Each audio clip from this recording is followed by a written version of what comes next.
সে এখন খাচ্ছে। আমার কথা হলো, আমাদের এই পরিবর্তনের মানে আমরা কোন জায়গায় দড়ি লাগাবো বলেন, কোন জায়গায় দড়ি লাগাবো? আমরা খুবই হতাশ হচ্ছি।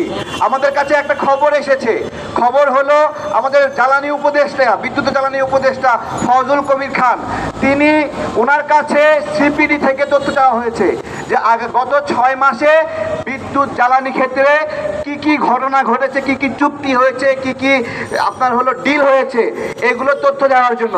সিপিডিকে সেই তথ্য দেওয়া হয় নাই। সিপিডিকে কেন তথ্য দেওয়া হয় নাই? বলা হয়েছে রাষ্ট্রের গোপনীয় তথ্য, রাষ্ট্রের নিরাপত্তা ইস্যু রয়েছে। আপনি আমাকে বলেন, বিদ্যুৎ ও জ্বালানি রাষ্ট্রের কোন মানে হলো নিরাপত্তা ইস্যুর সাথে জড়িত বলেন? তার মানে কি এখানে ও এমন একটা করছে যে রাষ্ট্রের নিরাপত্তা ধোয়াইতে হচ্ছে। বাস্তবে ও চুরি করেছে, এখন ওর চুরির নিরাপত্তা দেওয়ার জন্য ও বলছে রাষ্ট্রের নিরাপত্তা দিতে হবে। আমাদের কাছে খবর আছে যে এই বিদ্যুৎ ক্ষেত্রে 28টি কোম্পানিকে আওয়ামী দোসর দেখে বাতিল করা হয়েছিল, এর পরবর্তীতে ওদের সবাইকে আবার অনুমোদন দেওয়া হয়েছে।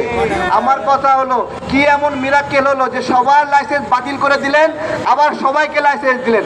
তার মানে মাঝখানে একটা ধাক্কা দিলে কিছু টাকা পয়সা খসে পড়ে, এই ব্যবস্থা করেছেন আপনারা। আমাদের এই ফজল করিম সাহেব আরেকটা খারাপ কাজ করেছেন, উপদেষ্টা ফজল কবির খান। আপনারা জানেন যে আমরা ভারতের আগ্রাসনের বিরুদ্ধে লড়াই করছি, তাই না? আমরা এই আগ্রাসনের বিরুদ্ধে লড়াই করছি ভারতের কাছে পা চাটার জন্য। উনি কি করেছেন জানেন? মেট্রো রেলের দ্বিতীয় প্রকল্প আছে, এই প্রকল্পটা টাটা কোম্পানিকে দেওয়ার আমরা কথা শুনতেছি। এই জন্য আমরা আগ্রাসনের বিরুদ্ধে লড়াই করছি। এটা কোন জায়গায় জড়িয়ে দেবেন? শুধু তাই না, উনি একই সঙ্গে আবার রেল মন্ত্রণালয়ের দায়িত্বে আছেন এবং রেল মন্ত্রণালয়ে ভারতের 3টা বন্ধ করে দেওয়া ট্রেন আবার যেন চালু হয় উনি নিজ থেকে সেখানে যোগাযোগ করছেন।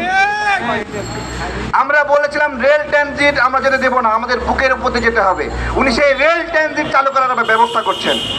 এবার আপনারা সাক্ষী দিবেন, বলবেন সবাই, এই যে ফজল কবির খান একই সঙ্গে 3 মন্ত্রণালয় নিয়ে আছেন, একটা হলো বিদ্যুৎ ও জ্বালানি, একটা হলো সড়ক ও যোগাযোগ, সড়ক ও সেতু, আর একটা হলো রেল মন্ত্রণালয়।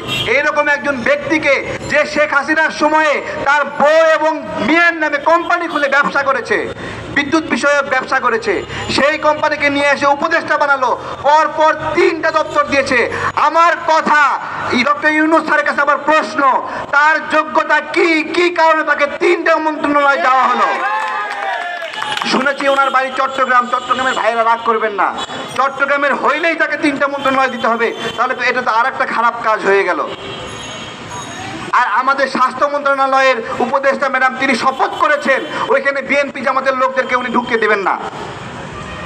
এবং জুয়েল স্যার মানসিক হাসপাতালের শফিকুর জুয়েল স্যার, উনি হলো আমাদের এই গণ অভ্যুত্থানে আমাদের আহতদের চিকিৎসা করেছিলেন।